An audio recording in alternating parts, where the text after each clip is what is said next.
kasih, arahkanlah hatimu kepada Tuhan. Kami mengarahkan hati kami kepada Tuhan.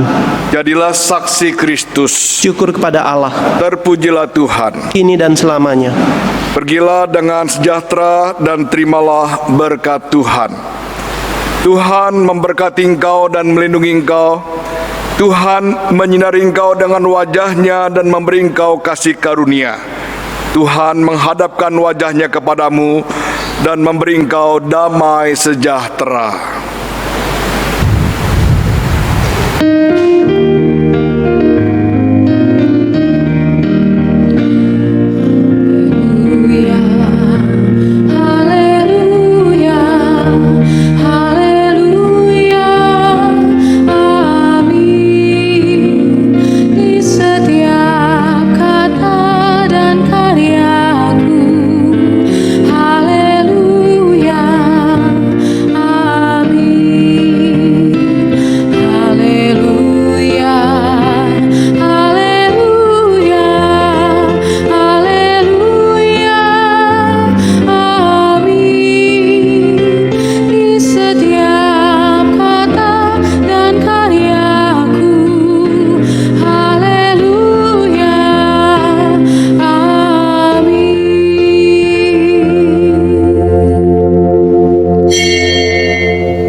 Tiada tangis dan keluh.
Bapak Ibu saudara yang terkasih, arahkanlah hatimu kepada Tuhan.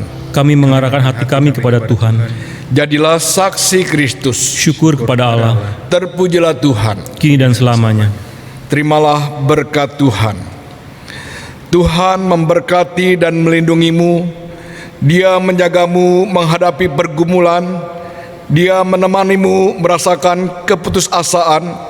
Dia merengkuhmu dalam kehangatan dan memperlengkapimu dengan pengharapan sampai saat kita bertemu lagi. Kiranya persekutuan kasih Allah Bapa, Anak, dan Roh Kudus senantiasa menyertai kamu, kini dan selamanya. Amin.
bangsaku, rakyatku semuanya. Bangunlah jiwanya, bangunlah badannya untuk Indonesia Raya. Indonesia Raya, merdeka, merdeka, tanahku, negeriku yang ku cinta. Indonesia Raya, merdeka, merdeka, hiduplah Indonesia Raya. Indonesia Raya, merdeka, merdeka, tanahku, negeriku yang ku cinta. Indonesia Raya, merdeka, merdeka, hiduplah Indonesia Raya.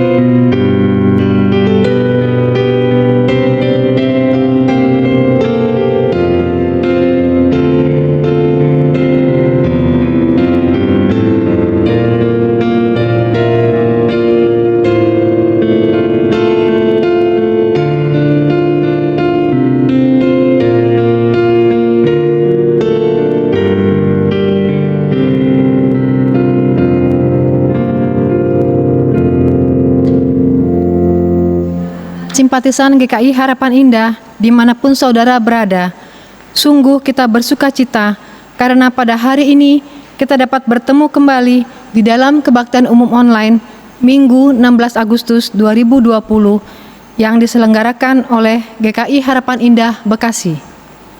Kendati kita belum dapat bersekutu secara ragawi, namun kiranya Roh Kudus terus mengikat kita dengan tali kasih yang mempersatukan sebagai bagian dari keluarga kerajaan Allah. Saudara-saudara, mari kita memasuki ibadah kita dengan mengangkat nyanyian bagi Tuhan. Marilah kita mengarahkan hati kita untuk menghadap Tuhan, memandang wajah Tuhan dalam cahaya kemuliaan-Nya.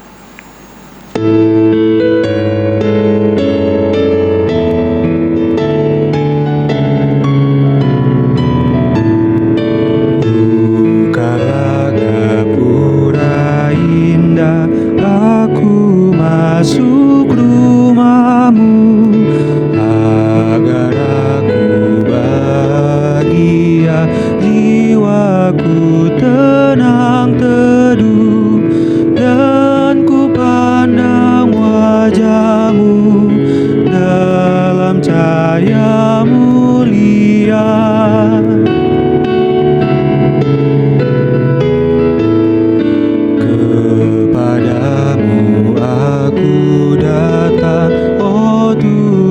Ku datanglah di tempat Engkau berada, sorga pun disitulah.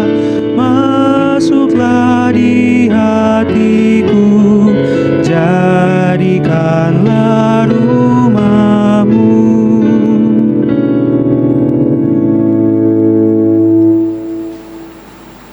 Ibadah kita pada pagi ini didasari di dalam sebuah pengakuan bahwa pertolongan kita adalah dalam nama Tuhan yang menjadikan langit dan bumi.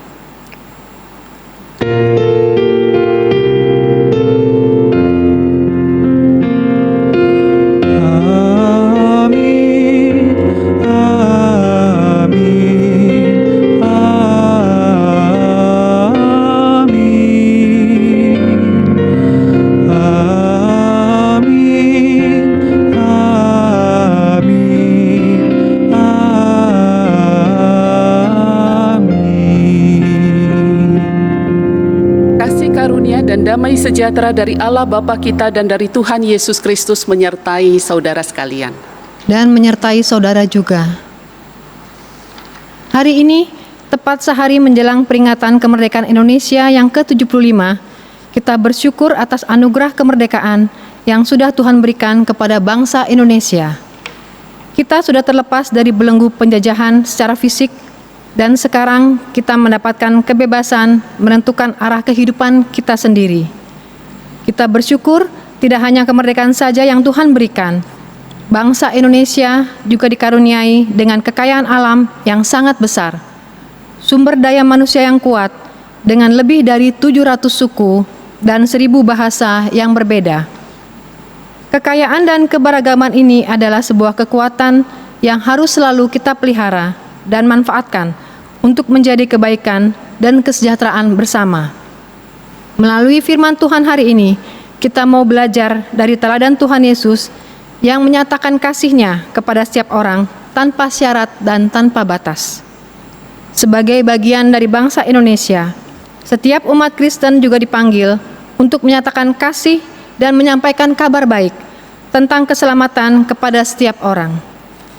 Kita juga dipanggil untuk mengambil bagian dalam pekerjaan Tuhan, menjadi saluran berkat bagi bangsa, sebagaimana firman Tuhan katakan di dalam Yeremia 29 ayat 7, "Usahakanlah kesejahteraan kota kemana kamu aku buang, dan berdoalah untuk kota itu kepada Tuhan, sebab kesejahteraannya adalah kesejahteraanmu."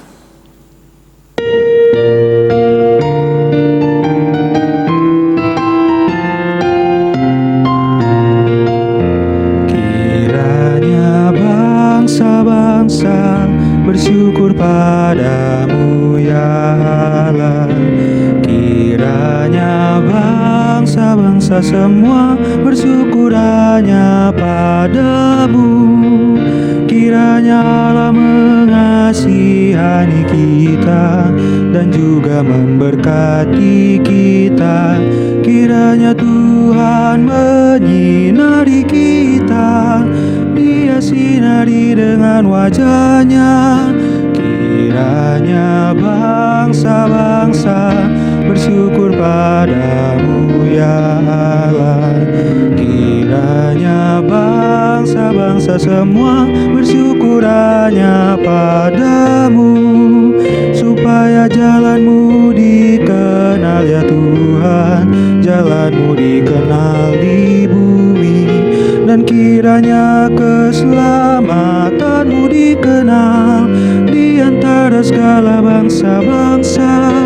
Kiranya bangsa-bangsa bersyukur padamu ya Allah.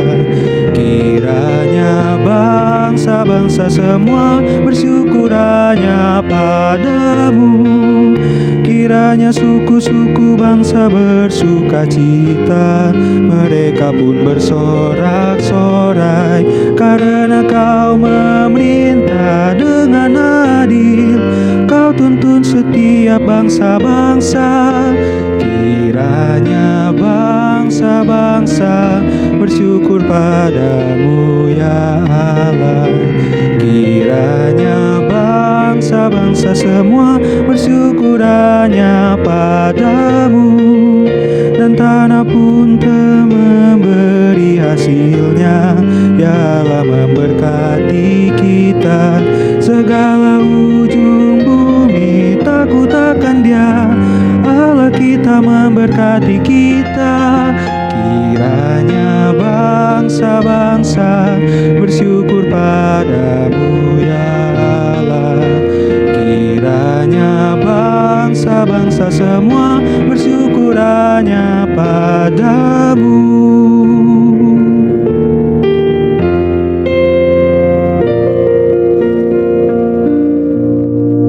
Bapak Ibu, saat ini kita diberikan kesempatan untuk datang kepada Tuhan, memohon pengampunan dosa atas pelanggaran yang telah kita lakukan. Untuk itu sebelumnya, kita semua diberikan kesempatan untuk berdoa secara pribadi.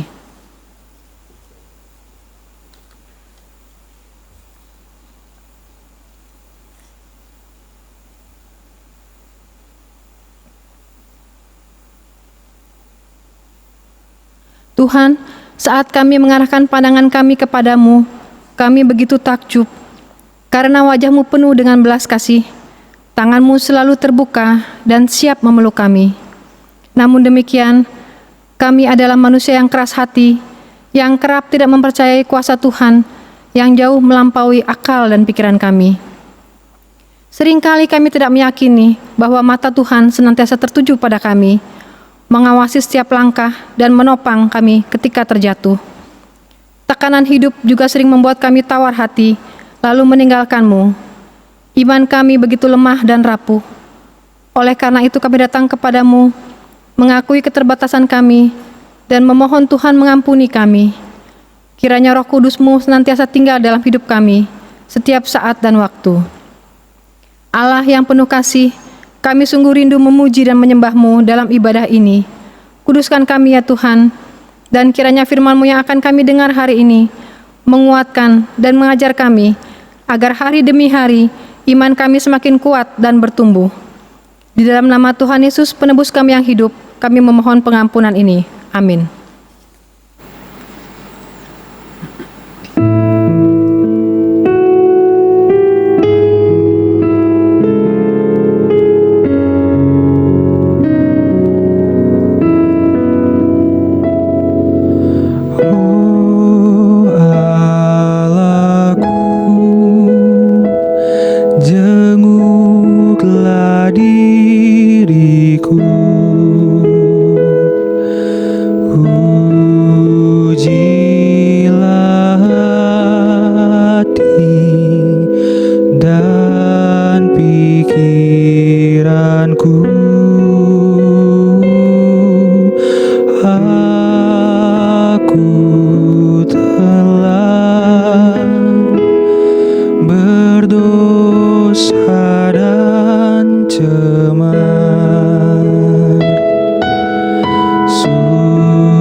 Saudara-saudara yang terkasih, bagi kita yang dengan sungguh-sungguh menyesali dosa kita, dengarkanlah berita anugerah dan nasihat dari Tuhan yang terambil dari Efesus pasal yang kelima, ayatnya yang ke-15 sampai 18. Karena itu, perhatikanlah dengan seksama bagaimana kamu hidup. Janganlah seperti orang bebal, tetapi seperti orang arif, dan pergunakanlah waktu yang ada, karena hari-hari ini adalah jahat. Sebab itu, janganlah kamu bodoh, tetapi usahakanlah supaya kamu mengerti kehendak Tuhan, dan janganlah kamu mabuk oleh anggur, karena anggur menimbulkan hawa nafsu, tetapi hendaklah kamu penuh dengan Roh. Bapak Ibu yang dikasihi di dalam Tuhan Yesus, di dalam Kristus, engkau telah diampuni. Damai Kristus bagimu. Damai Kristus bagimu juga.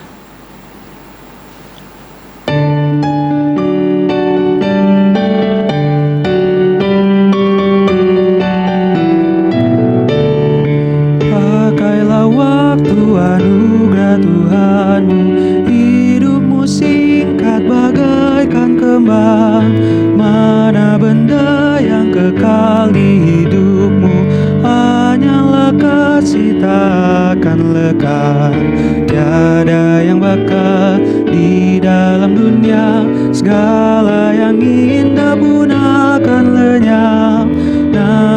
kasih-Mu demi Tuhan Yesus sungguh bernilai dan tinggal tetap. Janganlah sia-siakan waktu-Mu, hibur dan tolonglah yang berkeluh.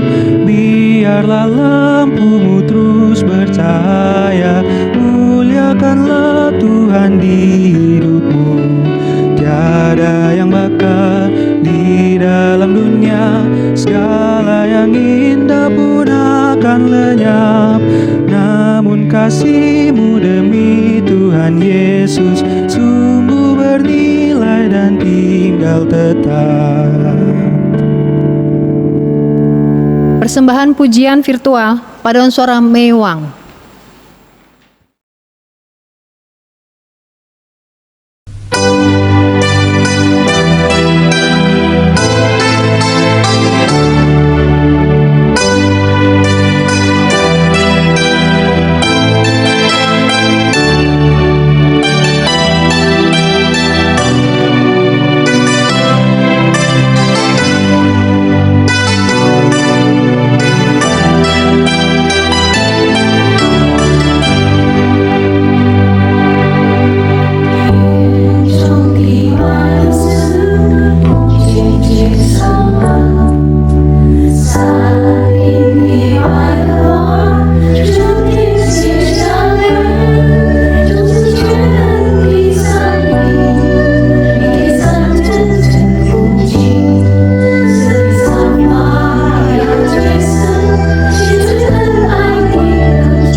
Terima kasih untuk persembahan pujian dari paduan suara Mewang.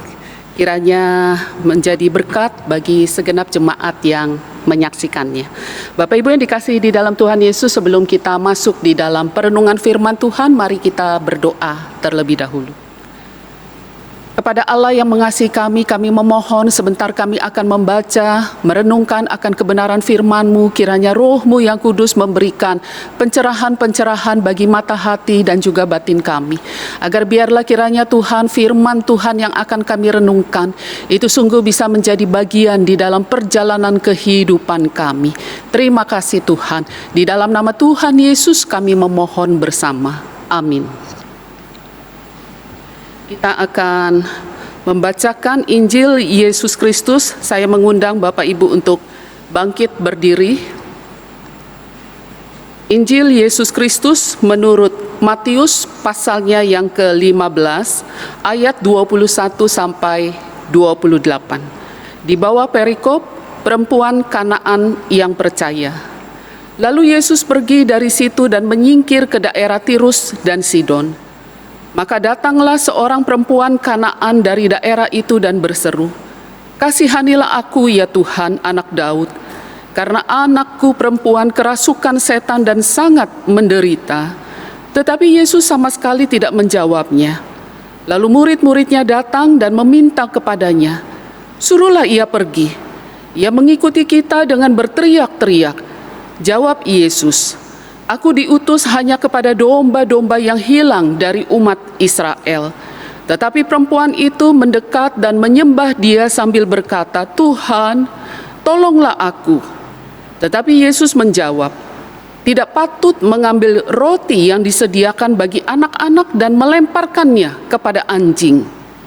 Kata perempuan itu, "Benar Tuhan, namun anjing itu makan remah-remah yang jatuh dari meja tuannya."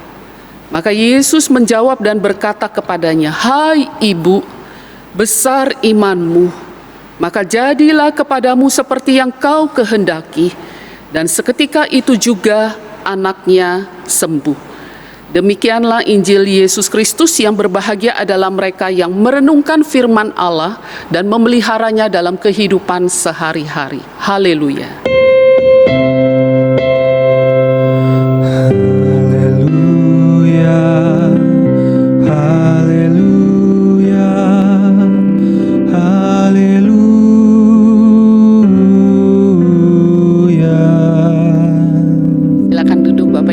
Di dalam Tuhan Yesus, salam sehat. Saya berharap Bapak Ibu sekalipun kita tetap di dalam ibadah online, semangat untuk beribadah tidak menjadi kendor. Biasanya kalau awal-awal itu ada satu perasaan yang berbeda begitu ya, semangat, kekhawatiran, kegentaran, dan sebagainya. Tetapi kita sudah beberapa bulan melewati masa-masa beribadah secara online. Saya tidak tahu apakah semangat keluarga Bapak Ibu di dalam mengikuti ibadah masih sama seperti di bulan April yang lalu, atau sekarang sudah mulai kendor begitu ya, atau mungkin sudah mulai merasa semangat untuk mengikuti ibadah yang berkobar-kobar sudah mulai berkurang. Mari kita terus menjaga hati kita supaya Tuhan terus pelihara kita dimanapun kita berada. Tetap hati yang mencari Tuhan, Tuhan berikan kepada setiap kita. Baik Bapak Ibu yang dikasihi di dalam Tuhan, hari ini tema perenungan kita adalah kasih lintas batas. Batas di sini yang dimaksud bisa lintas budaya, lintas suku, dan sebagainya ya.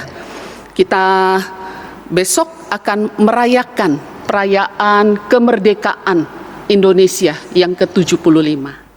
Kemerdekaan yang kita peroleh bukanlah sebuah pemberian dari negara lain, tetapi kemerdekaan yang kita peroleh adalah sebuah perjuangan. Perjuangan yang berat, perjuangan yang keras, perjuangan keringat dan darah. 75 tahun Tuhan memimpin negara kita. Hari ini negara kita ada sebagaimana kita ada. Kita mengaminkan itu adalah bukti pemeliharaan Tuhan. Negara Indonesia adalah negara kepulauan yang begitu luas, begitu banyak suku, bangsa, dan bahasa. Tadi di awal sudah dikatakan ada sekitar 740 suku-suku bangsa yang besar dan yang kecil di Indonesia. Dan ada begitu banyak bahasa daerah. Ada satu lelucon atau joke begitu ya, tentang dua orang, yang satu orang Sunda, yang satu orang Betawi.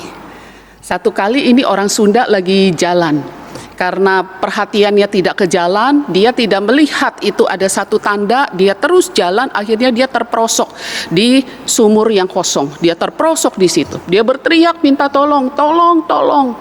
Lalu akhirnya muncullah seorang pedagang asinan gitu ya. Pedagang asinan ini orang Betawi. Lalu dia mendengar suara tolong, tolong. Oh, dari lubang sumur itu. Didekatilah. Lalu si pedagang asinan ini berkata, ente minta tolong, ane tolongin ya, gitu ya katanya si orang Betawi ini. Terus ini si orang Sunda yang ada di dalam sumur, dia teriak, taraje, taraje, gitu ya. Lalu kemudian si orang Betawi ini katakan, hah, entar aja, oh ya udah, ane keliling dulu ya, assalamualaikum, gitu ya. Terus dia pergi dah. Satu kata taraje, tapi buat orang Sunda artinya beda, buat orang Betawi artinya juga beda. Taraje buat orang Sunda tuh artinya tangga. Jadi waktu dia teriak-teriak tangga, tangga, maksudnya minta tolong bawain tangga. Tapi ini si orang Betawi waktu dengar taraje, oh nanti entar aja, ya udah saya keliling dulu ya jualan asinan, nanti saya balik lagi. Ini baru 2 suku Bapak Ibu. Indonesia begitu banyak suku. Begitu banyak suku, begitu banyak bahasa. Keberbedaan bisa mendatangkan begitu banyak konflik. Di dalam tahun-tahun perjalanan sejarah Indonesia, ada banyak konflik intern yang terjadi. Tahun-tahun yang belum lama, pada waktu tahun 1999, ada konflik di Ambon antara orang-orang pemeluk agama Kristen dan agama Islam. Itu besar. Kemudian pada tahun 2001 ada konflik antar suku, antara suku Dayak dan juga suku Madura. Itu juga besar. Lalu tahun 2012 bukan saja konflik antar agama, konflik antar suku, bahkan yang satu agama pun karena alirannya berbeda, maka pada tahun 2012 kelompok Syiah mendapatkan perlawanan di Sampang, Madura. Itu pun juga besar. Ada begitu banyak konflik, semakin banyak keberbedaan, semakin akan banyak timbul konflik-konflik yang terjadi. Bapak Ibu yang dikasihi di dalam Tuhan, keberbedaan itu jika kita mampu memaknainya, maka itu menjadi sesuatu yang indah. Sesuatu yang indah. Bayangkan jika kita hidup tanpa keberbedaan, maka hidup kita akan monoton. Saya bangga bergereja berjemaat GKI, khususnya di Harapan Indah. Ada keberbedaan, tetapi justru lewat keberbedaan itu, di dalam ibadah, ada variasi-variasi ibadah. Kadang ada musik dari suku mana, kadang ada perbedaan-perbedaan tarian, budaya yang sengaja dihadirkan. Dan itu indah. Keberbedaan jika kita mampu memaknainya dengan baik, itu sesuatu yang indah. Dari mana sih awalnya keberbedaan itu? Keberbedaan itu dicatat di dalam Alkitab. Dimulai dari mana? Dimulai pada zaman new normal perjanjian baru. Kapan itu masa new normal perjanjian baru? Jadi new normal itu bukan cuma masa sekarang tahun 2020. Tetapi di dalam perjanjian lama juga ada masa new normal, yaitu masa setelah zaman Nabi Nuh. Setelah zaman Nabi Nuh itu adalah suatu kenormalan yang baru. Dulunya nggak boleh makan daging, sekarang boleh makan daging. Dulunya orang-orangnya banyak, sekarang orang-orangnya cuma di dalam satu batra itu. Suatu new normal yang baru. Ada aturan-aturan yang baru. Nah, di situ mereka mulai suatu kehidupan yang baru. Semakin lama mereka berkembang, mereka beranak pinak, mereka bertumbuh. Sampai akhirnya pada waktu mereka hidup nomaden dari satu tempat ke tempat lain. Dan pergilah mereka ke utara sampai di sebuah daerah. Di situ mereka melihat daerahnya baik, lalu mereka membangun perkotaan. Mereka membangun rumah-rumah dan mereka merasa hidup mereka begitu nyaman. Dulu hanya satu bahasa, hanya satu kelompok manusia, belum ada keberbedaan. Lalu muncullah di dalam hati manusia untuk membangun sebuah menara yang tinggi, yang puncaknya mampu menembus langit. Itulah kisah Menara Babel. Tuhan tahu isi hati manusia. Mereka melakukan itu untuk kesombongan. Kesombongan untuk apa? Kesombongan untuk bisa menyamai Tuhan. Kadang kesatuan, jika tidak disadari akan kedaulatan Allah, maka kesatuan itu menjadi suatu bahaya besar untuk menentang Tuhan. Adam dan Hawa waktu melawan Tuhan, mereka akrabnya luar biasa. Orang Farisi, orang Saduki, tentara-tentara, orang-orang Romawi, waktu mau menyalibkan Tuhan, kompaknya luar biasa. Mereka bersatu. Kesatuan jika tidak didasari dengan hati yang takut akan Tuhan, itu juga sebuah bahaya yang besar. Karena apa? Karena sikut dei, mereka ingin menjadi seperti Tuhan, like God. Maka disitulah Tuhan mencegah mereka. Karena Tuhan sudah berjanji sebelumnya, aku tidak akan menghukum mereka kembali. Ada tanda perjanjian yang masih nyata. Dan Tuhan menghancurkan kesombongan mereka dengan cara apa? Menyerahkan mereka. Mereka menjadi tercerai berai. Ada kelompok-kelompok manusia yang berbahasa berbeda. Ada manusia lagi yang lain dengan bahasa yang berbeda.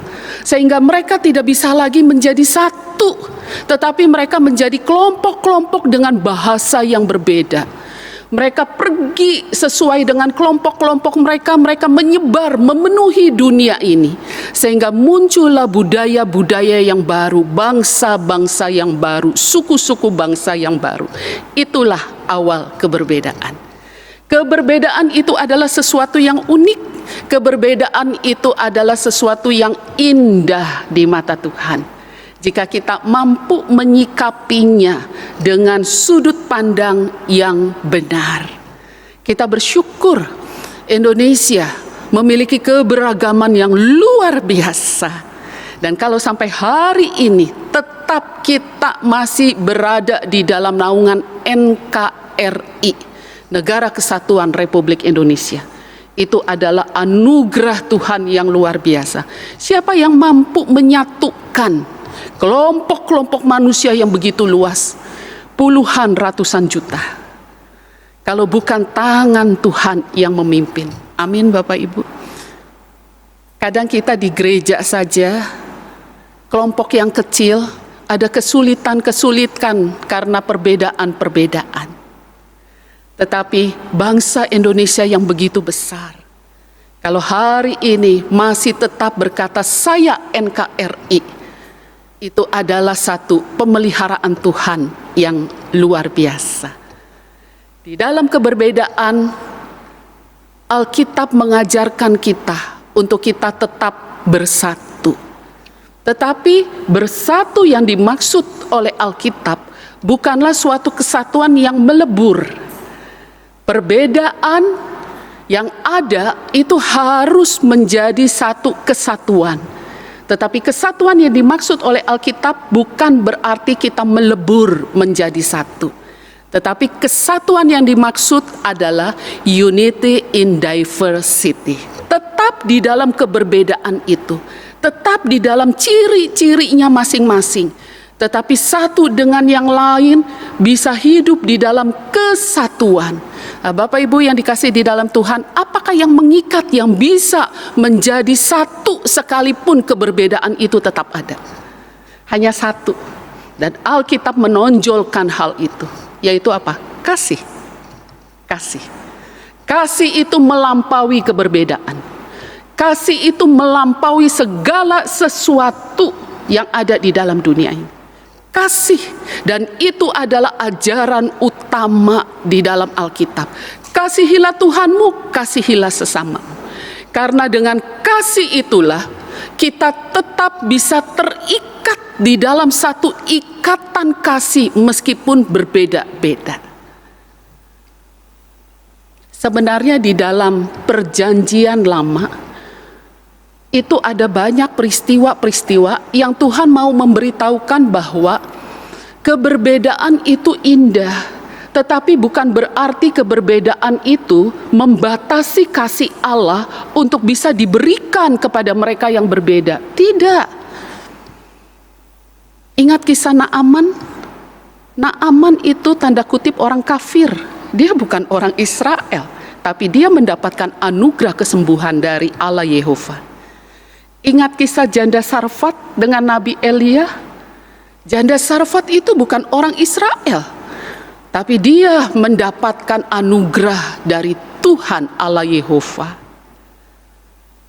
Di dalam perjalanan hidup manusia, Alkitab memberikan contoh-contoh bahwa keberbedaan di dalam kehidupan manusia tidak mampu untuk menghalangi kasih Allah untuk merangkul mereka.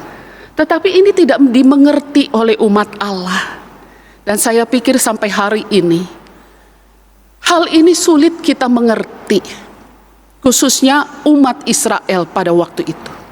Orang Israel berpikir bahwa Allah Yehova adalah milik orang Israel, bukan milik Allah bangsa lain.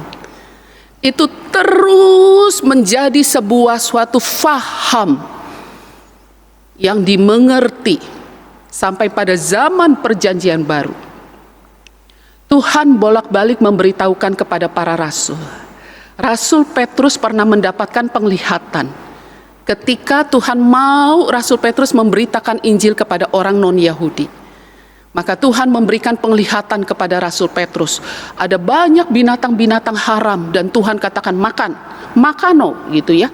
Aduh, kalau itu orang Chinese, orang Batak, jangankan disuruh makan gitu ya. Belum disuruh makan aja pasti kita akan makan ya. Apalagi lihat ada ular, ada guguk gitu ya. Wah, pasti kita akan langsung makan. Tapi ini Petrus, dia orang Yahudi. Dia sangat tahu mana yang haram, mana yang tidak. Tetapi Tuhan katakan makan. Apa yang Tuhan katakan makan, ya harus dimakan. Dan di situ Petrus diajar oleh Tuhan. Untuk apa? Untuk tidak membedakan. Karena sesungguhnya Bapak Ibu yang dikasihi di dalam Tuhan Yesus, ikatan peer group, ikatan kelompok menjadi sesuatu yang kuat di dalam diri manusia. Saudara dan saya. Sejak dari zaman dahulu kala. Karena apa? Karena Tuhan yang mengizinkan keberbedaan terjadi. Itu sebabnya mengapa di dalam keberbedaan orang-orang di dalam kelompok itu ada satu ikatan satu dengan yang lain. Orang Jawa akan senang kalau ketemu dengan orang Jawa di tanah Batak. Orang Batak akan senang ketemu dengan orang Batak di Australia. Orang Indonesia akan senang ketemu orang Indonesia ketika ada di Inggris. Senang. Kenapa? Karena ikatan itu menetap di dalam hati. Itu sudah menjadi ciri tanpa kita sadari, betul? Itulah manusia. Karena keberbedaan diizinkan oleh Tuhan. Itu sebabnya keberbedaan bisa terjadi dan terus bertahan sampai hari ini dan seterusnya. Karena apa? Karena ada ikatan di dalam diri manusia. Ikatan terhadap satu suku, ikatan terhadap satu keluarga, ikatan terhadap satu agama, ikatan terhadap satu kelompok, ikatan terhadap satu marga. Ikatan itu ada di dalam batin. Belum lama sekolah minggu kehilangan seorang guru. Bukan kehilangan, tetapi dipanggil pulang oleh Bapa di surga. Selama saya melayani di GKI Harapan Indah, saya sudah melepas 3 orang guru pulang ke surga. Guru-guru sekolah minggu, saya percaya mereka berduka. Apalagi guru-guru yang aktif di dalam pelayanan. Karena yang dipanggil pulang adalah salah satu guru sekolah minggu yang juga aktif melayani. Ada satu ikatan. Kami mungkin bukan satu keluarga di dalam satu marga. Kami mungkin bukan di dalam satu ikatan, satu suku. Kami berbeda-beda suku. Tetapi kami diikat oleh Tuhan di dalam satu pelayanan, di dalam satu agama, di dalam satu gereja, di dalam satu komisi. Itu yang membuat ketika kami belajar melepas, mau tidak mau ada sesuatu yang berat di dalam hati kami untuk melepasnya. Kenapa? Karena itu ikatan. Ikatan kelompok itu sudah tercipta ada di dalam diri. Seorang hakim, dia bisa dengan leluasa menyatakan keadilan di pengadilan jika itu adalah orang lain. Tetapi bisa bayangkan jika harus memimpin pengadilan, orang yang harus diadili adalah anaknya, adalah anggota keluarganya, adalah orang tuanya, adalah istrinya, suaminya. Apakah bisa bersikap adil? Itu butuh perjuangan yang besar. Karena apa? Ikatan. Bapak Ibu, kita tidak bisa menyangkal bahwa ikatan kesukuan kita itu melekat dalam hati kita. Bahwa ikatan agama kita itu melekat dalam hati kita. Bahwa ikatan keluarga itu melekat dalam hati kita. Sehingga ketika salah satu anggota itu terlukai, maka ada keinginan untuk membela. Ada keinginan untuk saling menjaga satu dengan yang lain. Kalau seandainya ada 2 orang yang membutuhkan pertolongan engkau, yang satu sesuku dengan engkau, yang satu sudah nggak dikenal, udah beda suku, mukanya juga serem begitu ya. Kira-kira Bapak Ibu mau tolong yang mana? Ayo jujur. Yang satu suku dikenal atau udah sukunya beda, nggak dikenal, mukanya serem lagi. Kira-kira mau tolong yang mana? Secara otomatis yang muncul dari pikiran kita adalah pasti si A, bukan si B. Tetapi ketika mungkin pikiran kita mulai jalan, hati kita mulai menimbang, mungkin kita bisa memilih si B. Tetapi kemungkinan yang terbesar pertama kali kita akan berpikir si A yang akan kita tolong. Ini adalah satu bukti bahwa keberbedaan itu indah. Dan keberbedaan itu kenapa bisa terpelihara?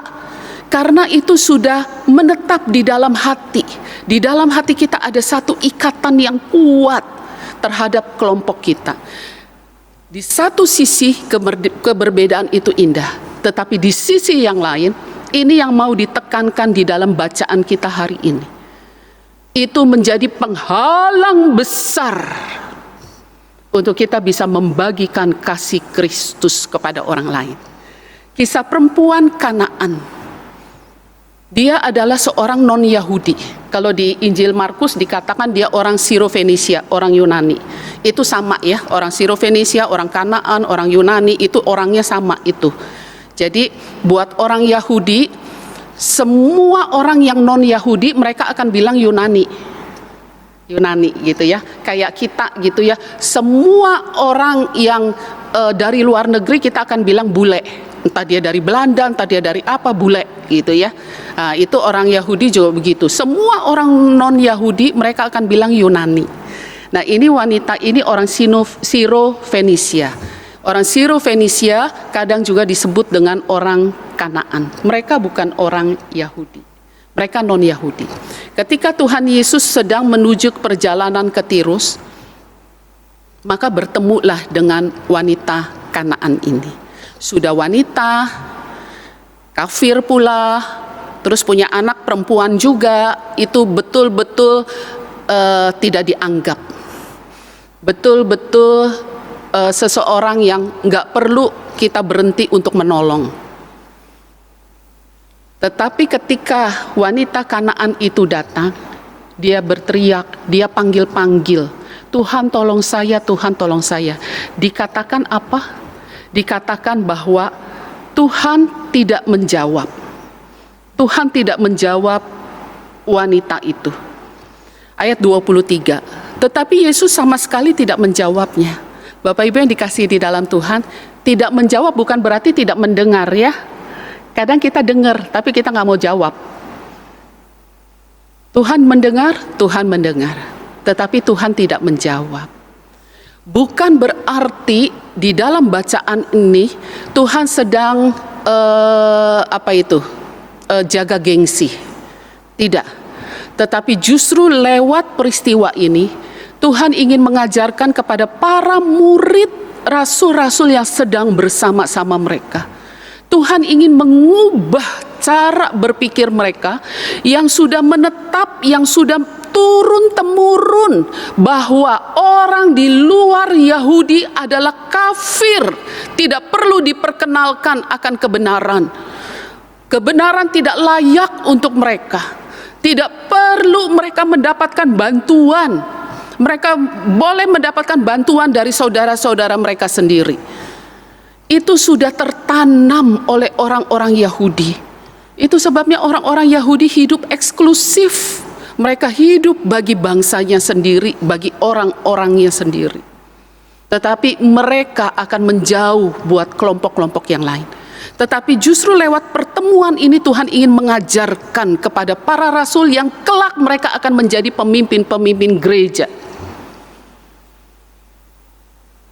Dan Tuhan pada awalnya memakai wanita Kanaan ini sebagai sebuah contoh ilustrasi yang hidup bagi murid-murid. Ayat 23 Tuhan Yesus tidak menjawab, tapi orang ini terus ngikutin sampai murid-muridnya datang apa dengan belas kasihan dan bilang, Guru sudahlah sembuhkan anaknya, kasihan, teriak-teriak. Apa dengan kalimat itu? Tidak, gak ada belas kasihan. Hebat ya, ikatan kesukuan, ikatan kelompok itu bisa mematikan belas kasihan kita kepada orang lain. Itu sudah ada banyak contoh. Hati-hati Bapak Ibu. Karena apa?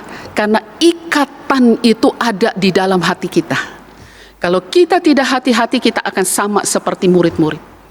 Murid ini ketika mendengar perempuan ini teriak-teriak minta tolong, belas kasihannya tidak muncul dan berkata, Guru tolonglah dia, Guru kasihan, teriak-teriak. Anaknya kerasukan, anaknya sakit. Tidak. Tetapi murid-murid berkata, suruhlah ia pergi. Ia mengikuti kita dengan teriak-teriak, ganggu. Guru suruh dia pergi. Di mana belas kasihannya? Bapak Ibu, kadang tanpa kita sadari, ketika ikatan kesukuan kita kuat, ketika ikatan agama kita kuat, ketika ikatan keluarga kita terlalu kuat, orang lain mengerang kesakitan di depan kita, berteriak minta tolong, kadang hati kita bisa beku dan tidak peduli. Karena apa? Karena dia bukan sesama saya. Itu sudah ada contohnya Tuhan Yesus memberikan orang Samaria yang baik hati. Siapakah sesamamu manusia? Karena orang yang bukan di kelompok saya, yang bukan ada ikatan dengan saya, mungkin dia bukan sesama saya. Dan itu juga terjadi kepada orang-orang Yahudi, para murid Tuhan Yesus. Itu sebabnya Tuhan Yesus berkata kepada wanita ini. Tuhan Yesus berkata bukan berdasarkan pemahaman atau kebenaran yang Tuhan Yesus mau berikan.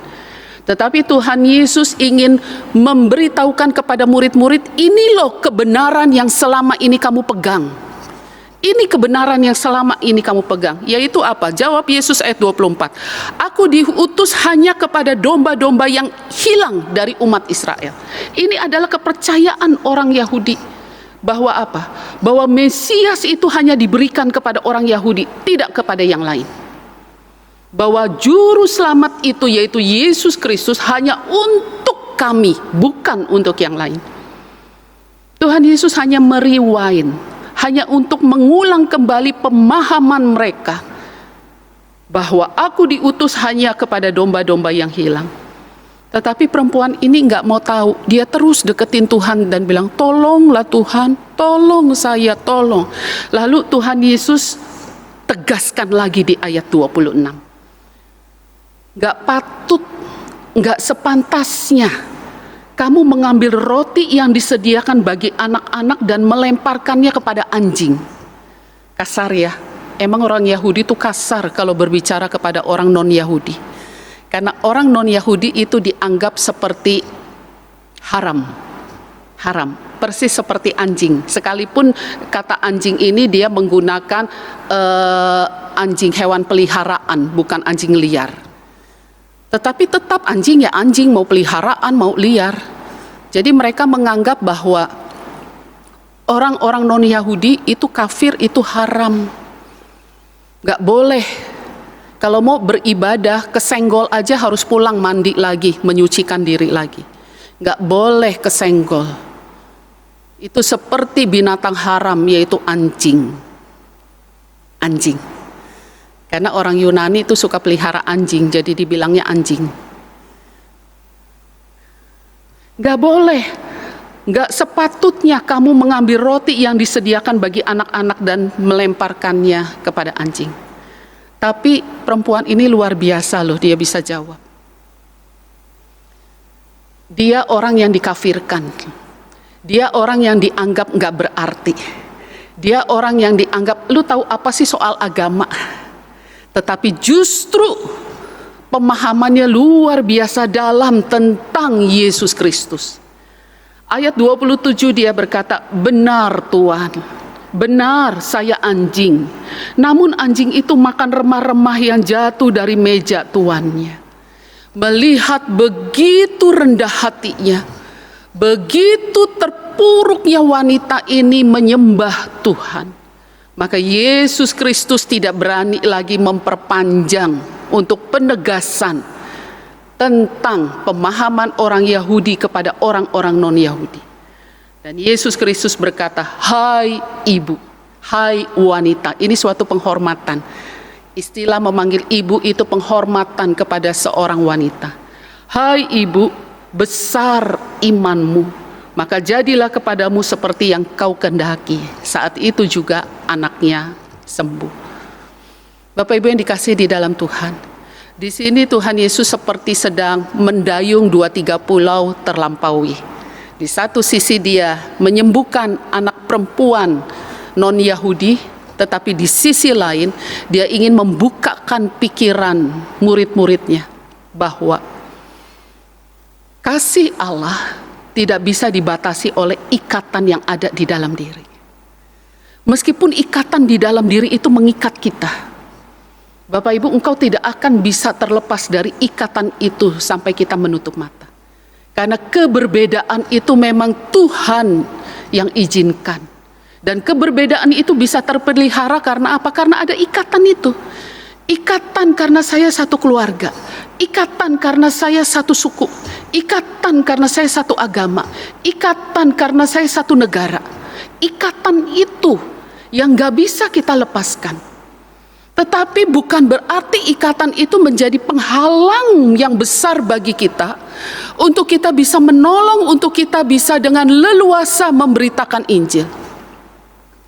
Saya bersyukur waktu pertama kali saya melayani Tuhan sebagai guru sekolah minggu. Itu tahun 87. Banyak yang belum lahir ya, saya udah jadi guru sekolah minggu. Pada tahun 1987 itu pertama kali saya jadi guru sekolah minggu. Dan herannya setiap kali saya mengajar sekolah minggu oleh gereja saya pada waktu itu, saya selalu ditempatkan di pos. Dan posnya itu adalah tempat-tempat yang margin. Waktu pertama kali saya pelayanan, saya itu sekarang di gedung Plaza Atrium Senen. Dulu belum ada itu Plaza Atrium. Dulu itu adalah perumahan, dan maaf, di situ banyak sekali orang-orang yang mungkin pekerjaannya itu waktu di proyek Senen, Pasar Senen itu menjadi pencuri, pencopet, nah tinggalnya di situ. Nah, di tempat itu saya melayani. Waktu pertama kali saya kaget luar biasa. Saya itu waktu pertama kali berteriak, saya mau keluar jadi guru sekolah minggu, saya nggak betah. Bukan apa-apa Bapak Ibu.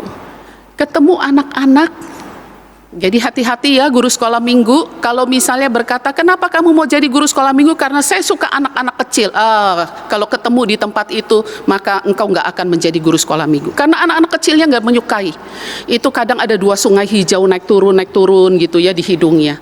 Kadang datang ke sekolah minggu itu buka baju, kadang nggak pakai celana, nggak pakai sendal, datang aja begitu, mukanya masih kucel. Jadi dulu saya pelayanan itu bawa sabun, bukan bawa Alkitab, bawa sabun, bawa anduk. Sekolah minggu mulai jam 7, tetapi biasanya 7:30 baru mulai. Karena apa? Saya keliling dulu. Mereka mengandalkan guru sekolah minggu, bukan mengandalkan orang tua yang membangunkan mereka. Keliling satu-satu. Yang kucel-kucel, yang jelek-jelek, nggak ada anak yang mulus, nggak ada anak yang bersih.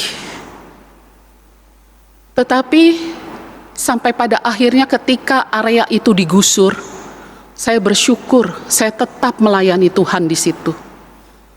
Sampai ketika kami berpisah, mereka sebagian besar ngambil perumahan di Depok. Mereka berkata, Lause jangan lupain kami ya. Itu merupakan satu penghargaan yang luar biasa kalau mereka bisa berkata jangan lupakan saya. Harusnya saya yang ngomong gitu, jangan lupakan saya. Tapi mereka yang bilang jangan lupakan saya. Bapak Ibu yang dikasihi di dalam Tuhan, saya percaya hanya kasih yang mampu membuat kita bisa melayani, berbagi, melampaui dari ikatan yang ada di dalam diri kita. Entah itu ikatan budaya, ikatan suku, ikatan apapun. Hanya kasih Allah yang mampu melampaui itu semua. Kita di Indonesia, kita beragam. Mari kita belajar untuk mengasihi, melampaui dari ikatan-ikatan yang ada di dalam kehidupan kita. Amin.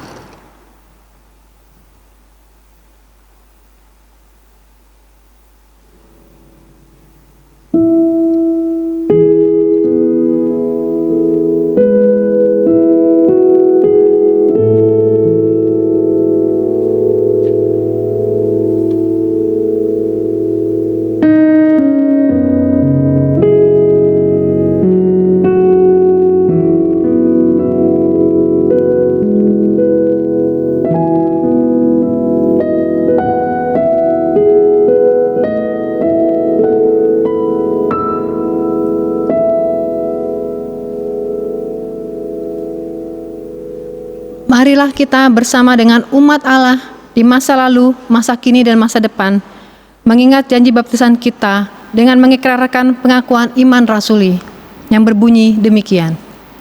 Aku percaya kepada Allah, Bapa yang Maha Kuasa, Khalik langit dan bumi, dan kepada Yesus Kristus, Anak-Nya yang tunggal Tuhan kita, yang dikandung daripada Roh Kudus, lahir dari anak darah Maria, yang menderita sengsara di bawah pemerintahan Pontius Pilatus, disalibkan, mati dan dikuburkan, turun ke dalam kerajaan maut. Pada hari yang ketiga, bangkit pula dari antara orang mati, naik ke surga, duduk di sebelah kanan Allah, Bapa yang Maha Kuasa, dan dari sananya akan datang untuk menghakimi orang yang hidup dan yang mati. Aku percaya kepada Roh Kudus, gereja yang kudus dan am, persekutuan orang kudus, pengampunan dosa, kebangkitan orang mati, dan hidup yang kekal. Amin.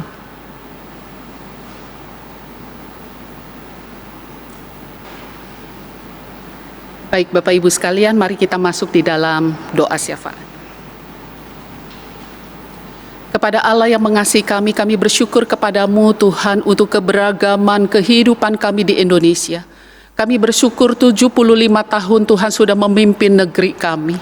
Dari nol, dari suatu negara yang terjajah, yang terbelenggu, yang mungkin ada banyak kebodohan-kebodohan di mana kami harus belajar. Tetapi hari ini 75 tahun kemudian kami ada sebagaimana kami ada, bahkan nama kami mulai dikenal di dunia. Kami percaya itu adalah pemeliharaan Tuhan dan anugerah Tuhan yang luar biasa bagi bangsa kami. Tuhan berkati bangsa kami, berkati pemimpin-pemimpin negeri ini, mulai dari pemerintahan pusat, pemerintahan daerah, dan juga departemen-departemen yang ada. Biarlah kiranya Tuhan memberkati. Berikan kepada kami pemimpin-pemimpin yang takut kepada Allah yang akbar. Pemimpin-pemimpin yang mempunyai jiwa nasionalis, mencintai negeri dan rakyat Indonesia. Sehingga biarlah kiranya Tuhan, lewat mereka, negeri kami diberkati oleh Engkau dan menjadi satu negeri yang makmur, yang dipandang oleh bangsa-bangsa. Kami juga berdoa Tuhan di tengah-tengah masa pandemi seperti ini. Kami berdoa, kami memohon belas kasihan Tuhan. Mulai dari anak-anak yang bersekolah sampai kepada orang dewasa dengan pergumulan-pergumulan mereka.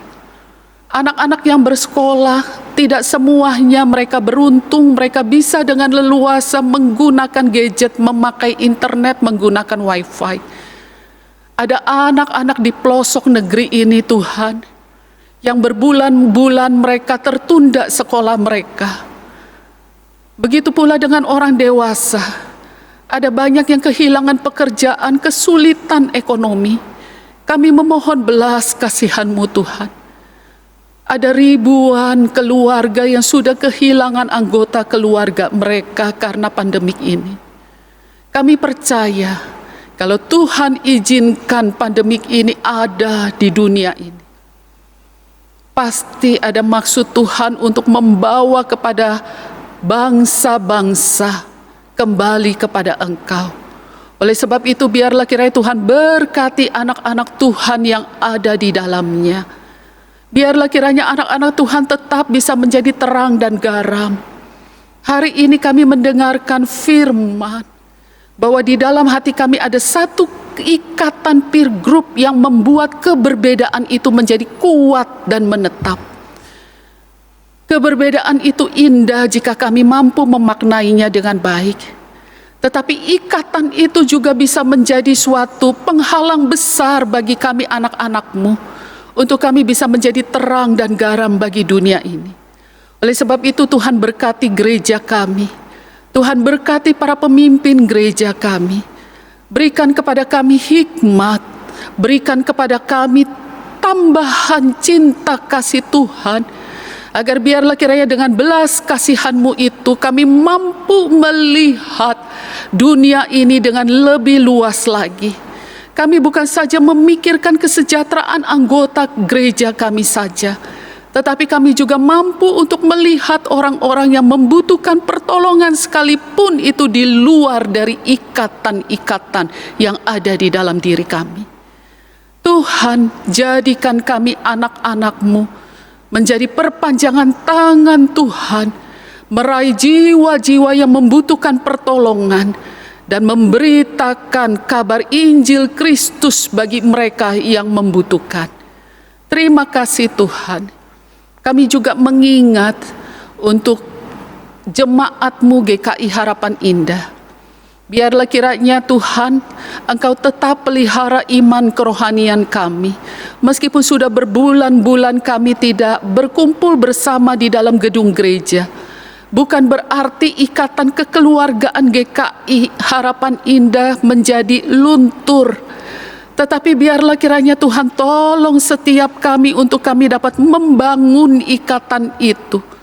Meskipun hanya lewat video call, meskipun hanya lewat Zoom, meskipun hanya lewat media-media online lainnya. Tuhan tolong jemaat-Mu agar kami dapat memelihara api kesatuan. Kesatuan sebagai umat-Mu untuk kami bisa bergandengan tangan melewati masa-masa sulit ini. Kami bersyukur kepadamu, kami ingin belajar memuliakan-Mu lewat kesulitan-kesulitan hidup kami. Terima kasih Tuhan. Kami alaskan doa-doa kami ini yang jauh dari sempurna di dalam satu nama yang kudus, yaitu Yesus Kristus, yang sudah mengajarkan kami berdoa yang akan kami nyanyikan bersama-sama. Kita menyanyikan dengan sikap berdoa.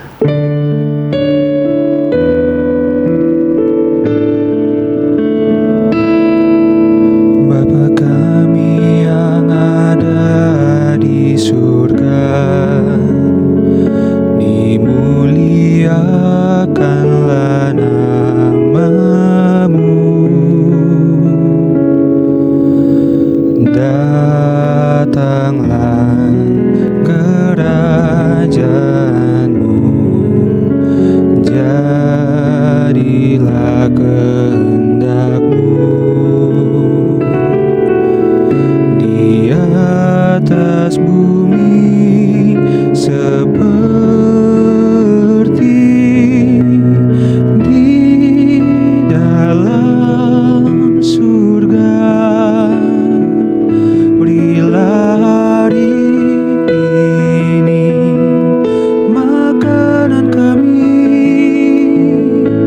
yang secukupnya, dan ampunilah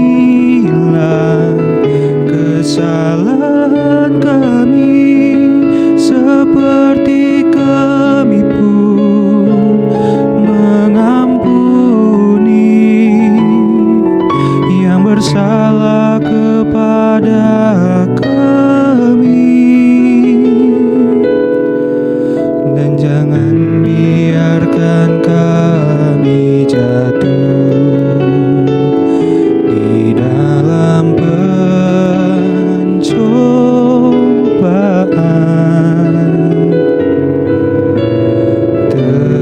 tetapi lepaskanlah kami dari yang jahat.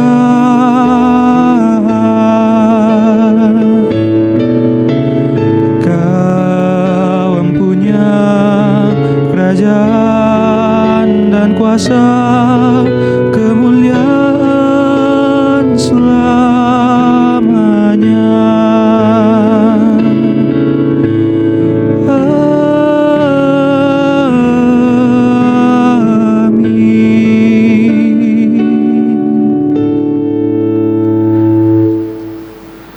Umat Tuhan, dengan sukacita, marilah kita memberikan persembahan syukur kepada Tuhan. Firman Tuhan yang mendasari persembahan diambil dari Ibrani 13 ayat 15-16. Sebab itu marilah kita oleh Dia senantiasa mempersembahkan korban syukur kepada Allah, yaitu ucapan bibir yang memuliakan nama-Nya. Dan janganlah kamu lupa berbuat baik dan memberi bantuan, sebab korban-korban yang demikianlah yang berkenan kepada Allah. Bapak Ibu dapat menyampaikan persembahan dengan memasukkan ke dalam amplop persembahan dan menyerahkan ke gereja pada kesempatan terdekat, atau melalui transfer ke nomor rekening BCA 521033589 atas nama GKI Jabar Harapan Indah. Persembahan dapat juga disampaikan melalui aplikasi dompet elektronik seperti GoPay, OVO, Dana, Link Aja, Go Mobile, Shopee Pay, dan sebagainya dengan memindai QRIS yang ada di layar ini. Marilah kita mengumpulkan persembahan kita dan mengiringi dengan pujian Tabur Waktu Pagi.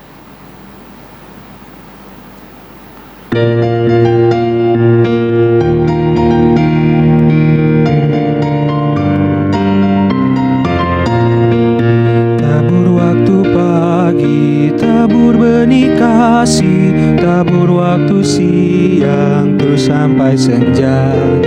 Nantikan tuaian musim panen, kita akan bersuka bawa berkat berkasnya, bawa berkasnya masuk lumbungnya. Kita akan bersuka bawa berkasnya, bawa berkasnya masuk lumbungnya. Kita akan bersuka bawa berkasnya.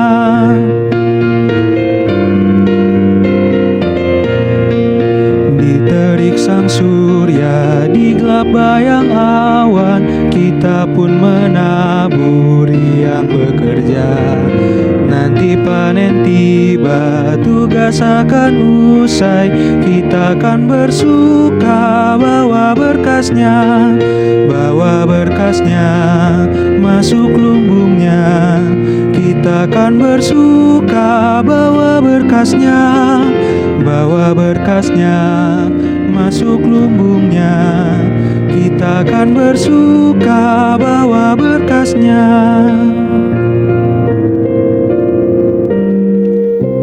Mari kita membawa persembahan kita dalam doa. Bapa yang penuh kasih, terimalah persembahan kami ini sebagai wujud syukur atas rahmat dan pemeliharaan-Mu. Kami sadar apa yang kami berikan ini tidak sebanding dengan kebaikan dan anugerah yang sudah Tuhan curahkan bagi kami. Namun kiranya Engkau melihat ke dalam hati kami yang terdalam, yang meluap dengan ucapan syukur.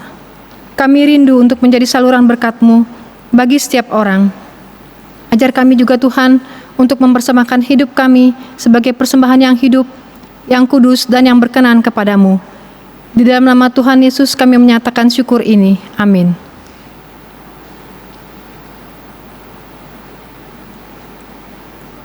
Saudara-saudara yang terkasih di dalam Kristus, ibadah kita segera berakhir dan kita akan kembali ke dalam kehidupan kita masing-masing. Sebagaimana Kristus telah memberikan kasih yang tidak bersyarat bagi kita, marilah kita juga menyatakan kasih, kemurahan, dan kebaikan kepada setiap orang dan menjadikan diri kita sebagai suluh bagi dunia. Segala puji, hormat, dan kemuliaan hanya bagi Tuhan.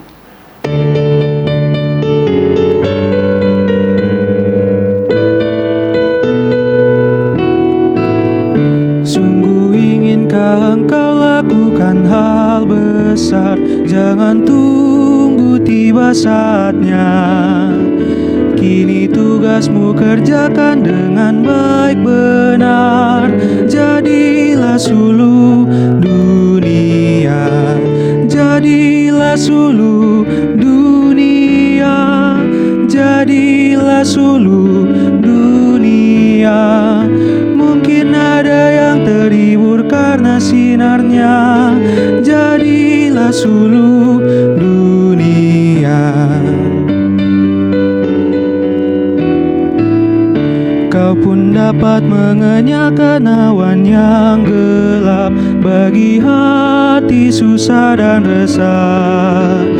Kan dirasakannya penghiburan yang sedap. Jadilah suluh dunia, jadilah suluh dunia, jadilah suluh dunia. Mungkin ada yang terhibur karena sinarnya, jadilah suluh dunia.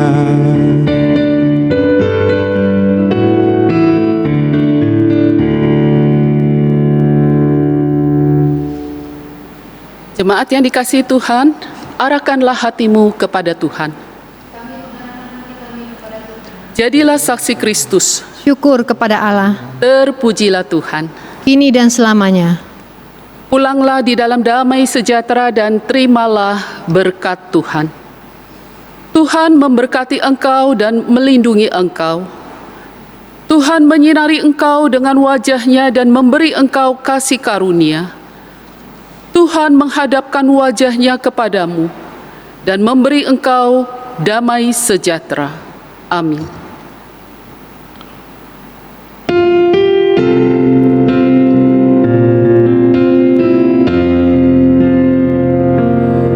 Haleluya, haleluya, haleluya. Amin. Di setiap kata dan karyaku. Haleluya, amin. Haleluya, haleluya, haleluya, amin.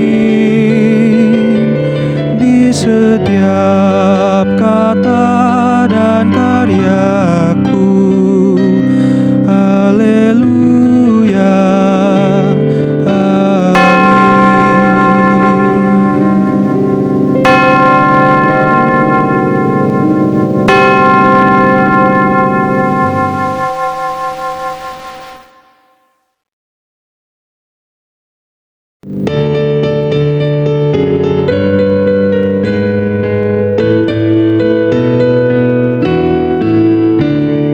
inginkah engkau lakukan hal besar, jangan tunggu tiba saatnya. Kini tugasmu kerjakan dengan baik benar. Jadilah suluh dunia, jadilah suluh dunia, jadilah suluh dunia. Mungkin ada yang terhibur karena sinarnya. Jadilah suluh